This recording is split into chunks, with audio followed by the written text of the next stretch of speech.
Eu sou Mário Persona e essas são as respostas que eu dei aos que me perguntaram sobre a Bíblia.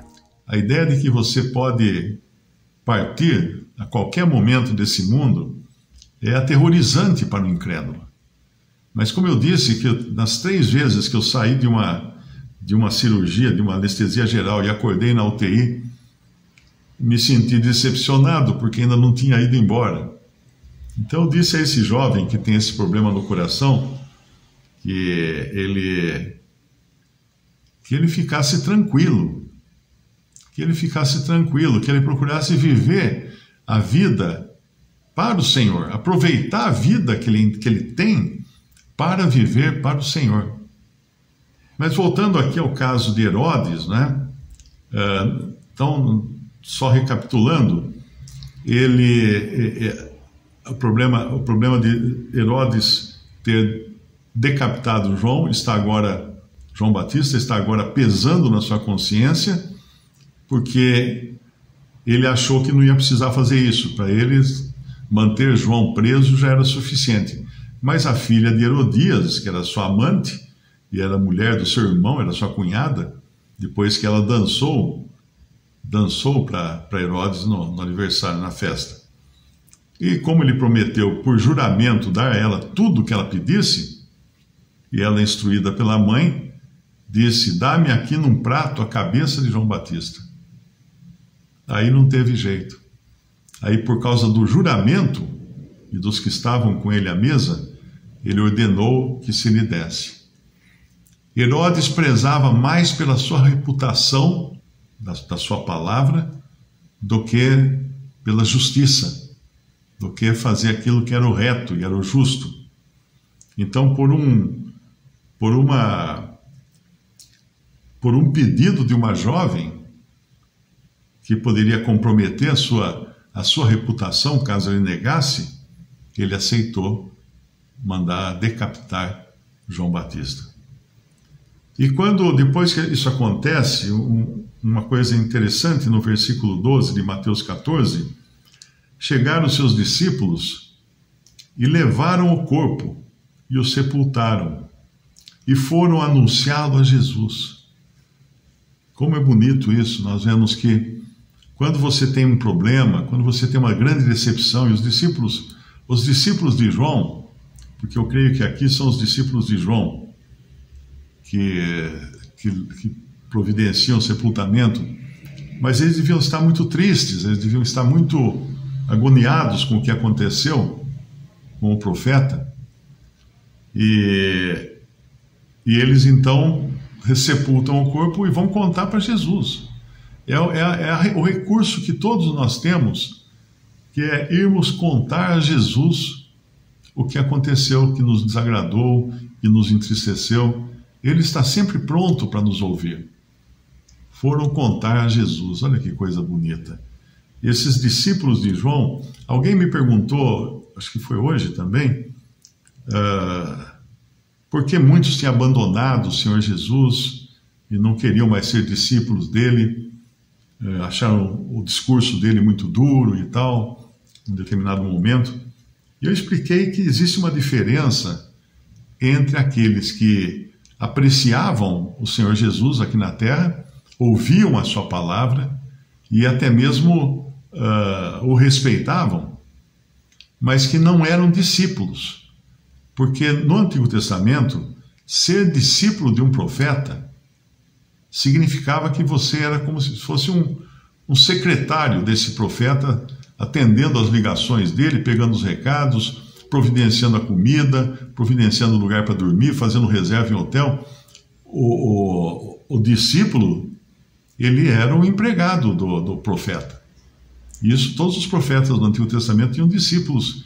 E como nós vemos lá, Elias, por exemplo, Eliseu tinha discípulos, e eles eram os que cuidavam de tudo. Mas alguns que permaneceram discípulos do Senhor Jesus, são os 12, que nós vemos que o acompanharam toda a sua carreira aqui, esses faziam esse papel de discípulos. Mas ele tinha outros que apreciavam o seu ministério, e não eram seus discípulos. Então é bom entender essa diferença, né? Porque a gente às vezes pensa que só 12 que estavam seguindo o Senhor Jesus.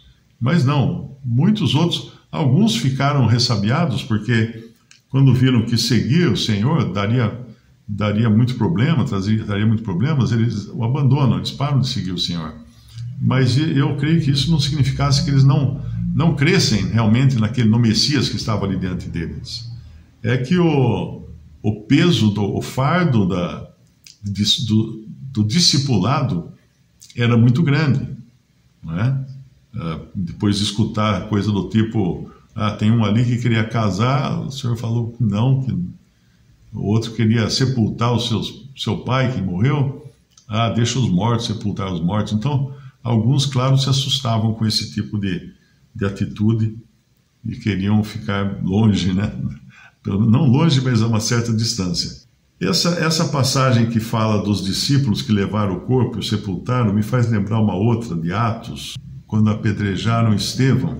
É Atos capítulo 8, no versículo 2. E uns homens piedosos foram enterrar Estevão e fizeram sobre ele grande pranto. É interessante aqui, não fala que foram enterrar o cadáver, por exemplo. Foram enterrar Estevão. Mas Estevão, depois que morreu, ele já estava com o Senhor no céu, não estava? O espírito dele estava. O espírito e a alma de Estevão estavam com o Senhor no céu. Mas o seu corpo estava na terra. E o seu corpo aqui é chamado de Estevão. Daí o cuidado que a gente deve ter com o sepultamento, com o corpo da pessoa. Porque o corpo de uma pessoa, mesmo que seja morto, é a identidade daquela pessoa. E esse corpo vai ressuscitar um dia. Mas ainda que ele tenha sido queimado, tenha sido destruído, caiu uma bomba atômica em cima da cidade, deixou só a sombra, né? Como aconteceu lá em Hiroshima, que tem paredes lá da cidade, que tem a sombra das pessoas que ficaram gravadas na parede, como se fosse uma fotografia. A luz foi tão intensa, o fogo foi tão forte, que a pessoa desapareceu, mas a sombra ficou marcada, como se fosse num filme fotográfico. Mas ainda assim, o Senhor é poderoso para recuperar todo e qualquer vestígio de uma pessoa que morreu. Nem que tenha sido comida por tubarões no mar, ele vai recuperar e ressuscitar essa pessoa. Mas o ponto que eu quis deixar aqui é da identidade que não acaba junto com a morte da pessoa. Era Estevão que estava sendo enterrado ali. Mesmo que o seu espírito e a sua alma estivessem agora desfrutando da presença do Senhor no céu. Eu acho que eu comecei a falar algo e não terminei, que foi a respeito de... Será que eu terminei? Eu esqueci que eu terminei, mas é a respeito de João Batista. Se o Senhor livrou Pedro da prisão, por que não livrou João Batista da prisão, né? Poderia, com o mesmo poder que ele causou aquele terremoto na prisão lá de Filipos,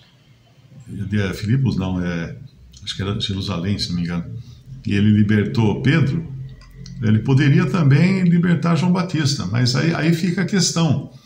João Batista tinha uma missão. A missão de João Batista era ser o precursor do rei, do Messias. Ele cumpriu a missão, ele cumpriu. Se ele continuasse aqui vivo, a pergunta seria a seguinte: para quê? Por que deixá-lo aqui mais tempo? Terminou o trabalho, vai para casa, né? Tá liberado, pode subir. Não precisa mais ficar aqui fazendo hora, né? Pondo o paletó na cadeira, fazer de conta que está trabalhando.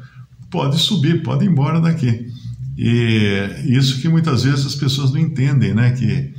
Porque tem um apego tão grande a esta vida aqui, que não compreende que esta vida aqui é passageira, é fugaz, ela é, como fala lá em Hebreus capítulo 12, versículo 26, a voz do qual moveu então a terra, mas agora anunciou dizendo, ainda uma vez comoverei não só a terra, senão também o céu.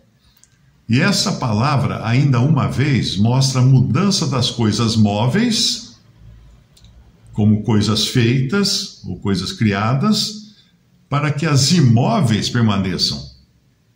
Por isso, tendo recebido um reino que não pode ser abalado, retenhamos a graça pela qual sirvamos a Deus agradavelmente, com reverência e piedade. Então, existem duas classes de coisas. Existem as coisas móveis, que têm a ver com o mundo material, com tudo que é matéria e com o nosso corpo também e tudo mais. E tem as coisas imóveis, que são as coisas, a realidade, a esfera espiritual. Então vai chegar um momento em que, lá em Pedro explica isso, né, que a terra que agora existe, né, será consumida pelo fogo, os céus e a terra serão destruídos totalmente, e o Senhor vai criar novos céus e nova terra. Então essas coisas que serão destruídas, que é o planeta Terra e tudo que tem nele, tudo que tem no universo vai ser destruído, são as coisas móveis. São as móveis. Mas aí as imóveis vão permanecer. As imóveis são o estado eterno. Quando não haverá mais morte, não haverá mais dor, não haverá, mesmo na nova terra, não haverá nações, porque no milênio ainda existirão nações, países. Visite respondi.com.br. Também 3minutos.net. Baixe os e-books ou adquira os livros.